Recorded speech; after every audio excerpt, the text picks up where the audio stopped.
नमस्कार दोस्तों, कैसे हैं आप सब। आई होप आप सब अच्छे होंगे। दोस्तों, आज मैं बात करूंगी हस्त मुद्राओं के बारे में, जो कि हमारे योग में बहुत अच्छा माना जाता है। और हस्त मुद्राएं ऐसी मुद्राएं होती हैं जो आप इजीली कभी भी टाइम निकाल करके कर सकते हो, और डेली 10 मिनट करने से आप कई सारे रोगों से लाभ प्राप्त कर सकते हो। तो चलिए जानते हैं कुछ हस्त मुद्राओं के बारे में। योग साधना में अष्टांग के अलावा मुद्राओं का भी विशेष महत्व है। मुद्राएं आसनों के विकसित रूप के में मानी जाती हैं। आसनों में इंद्रियों की प्रधानता और प्राणों की गौणता होती है, जबकि मुद्राओं में इंद्रियों की गौणता और प्राणों की प्रधानता होती है। शास्त्रों में मुद्राओं का महत्व बताते हुए कहा गया है कि नास्ति मुद्रा समम किचित सिद्धिदम क्षितिमंडले, अर्थात इस पृथ्वी पर मुद्रा के समान सफलता देने वाला अन्य कोई कर्म नहीं है। सुविधा की दृष्टि से विभिन्न प्रमुख मुद्राओं का वर्णन 2 शीर्षकों में किया जाता है। तत्वों को नियमन करने वाली हस्त मुद्राएं ये होती हैं, समस्त ब्रह्मांड पंचतत्व से निर्मित होती हैं। हमारा देह भी पंचतत्व का मिश्रित रूप है। शरीर की 5 उंगलियां इन 5 तत्वों का प्रतिनिधित्व करती हैं। अंगुष्ठ अग्नि का, तर्जनी वायु का, मध्यमा आकाश का, अनामिका पृथ्वी का, कनिष्ठा जल तत्व का प्रतिनिधित्व करती है।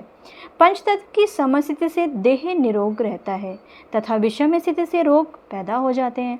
मुद्रा विज्ञान के अनुसार इन्हीं 5 तत्वों के समन्वय से शरीर की आंतरिक ग्रंथियों, अवयवों तथा उनकी क्रियाओं को नियमित रूप से किया जाता है तथा शरीर की सुषुप्त शक्तियों को जागृत किया जाता है, जिससे हमें फ़ायदा होता है। और हमें अपने डेली प्रैक्टिस में हस्त मुद्राओं को भी शामिल करना चाहिए। हस्त मुद्राएं तत्काल ही असर शुरू कर देती हैं। जिस हाथ में मुद्राएं ये किसी भी तरह से चलते फिरते, उठते बैठते या खड़े खड़े ही कर सकते हैं। वज्रासन, पद्मासन और सुखासन में बैठ के करना भी अधिक लाभप्रद रहता है। इन मुद्राओं को प्रतिदिन 10 मिनट से प्रारंभ करके 30 से 45 मिनट तक करने से पूर्ण लाभ होता है। एक बार में ना कर सकें तो 2-3 बार में भी ये कर सकते हैं। किसी भी मुद्रा को करते समय जिन उंगलियों का कोई काम नहीं होता है उन्हें सीधे रखना चाहिए। तो आइए बात करते हैं ज्ञान मुद्रा की। ज्ञान मुद्रा में अंगूठा और तर्जनी उंगली को अग्रभागों को परस्पर जोड़ते हुए हमें ये मुद्रा बनाते हैं और बाकी उंगलियां हमारी सीधी रहती हैं। जैसे कि आप देख सकते हैं, ये मैंने आपको दिखाया हुआ है। इसका क्या लाभ है, आइए जानते हैं। धारणा और ध्यानात्मक स्थिति का विकास होता है। हमारी एकाग्रता बढ़ती है। नकारात्मक विचार कम हो जाते हैं।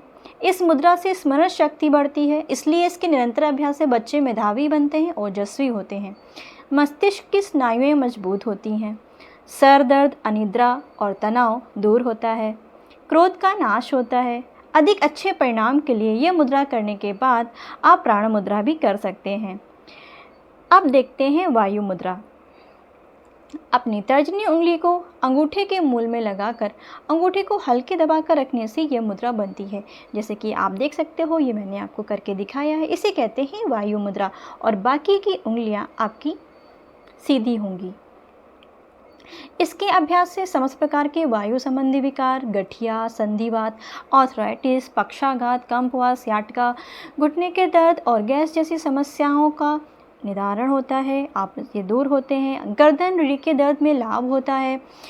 आइए बात करते हैं शून्य मुद्रा की। शून्य मुद्रा मध्यमा उंगली जो कि आकाश के तत्व का प्रतिनिधित्व करती है, इसको अंगूठे से दबा के रखने से और बाकी उंगलियों को स्ट्रेट रखने से हमारी शून्य मुद्रा बनती है।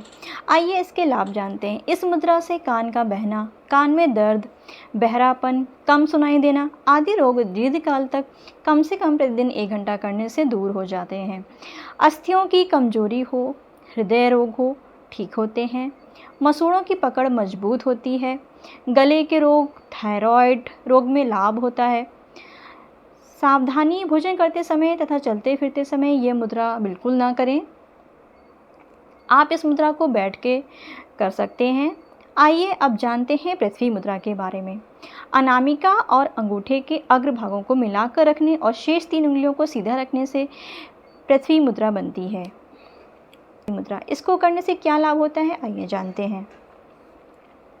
पृथ्वी मुद्रा को भी आप बैठ के कर सकते हैं। इसके निरंतर अभ्यास से शारीरिक दुर्बलता, भार की अल्पता तथा मोटापा आदि रोग दूर हो जाते हैं। यह मुद्रा पाचन शक्ति को ठीक करती है, जीवनी शक्ति एवं सात्विक गुणों का विकास करती है और आपके शरीर में अगर विटामिन्स की कमी है तो उसको दूर करती है, शरीर में स्फूर्ति लाती है, कांति लाती है, तेजस्विता आती है। तो इसे आप अपने डेली रूटीन में शामिल कर सकते हैं। तो दोस्तों, आपको आज का मेरा वीडियो कैसा लगा मुझे कमेंट करके ज़रूर बताइएगा। और हाँ, अगर आपने अभी तक मेरे चैनल को सब्सक्राइब नहीं किया है तो प्लीज़ मेरे चैनल को सब्सक्राइब कर लीजिए और ऐसे ही अच्छे वीडियोस को देखने के लिए हम फिर मिलेंगे कल। तब तक के लिए नमस्कार, बाय बाय।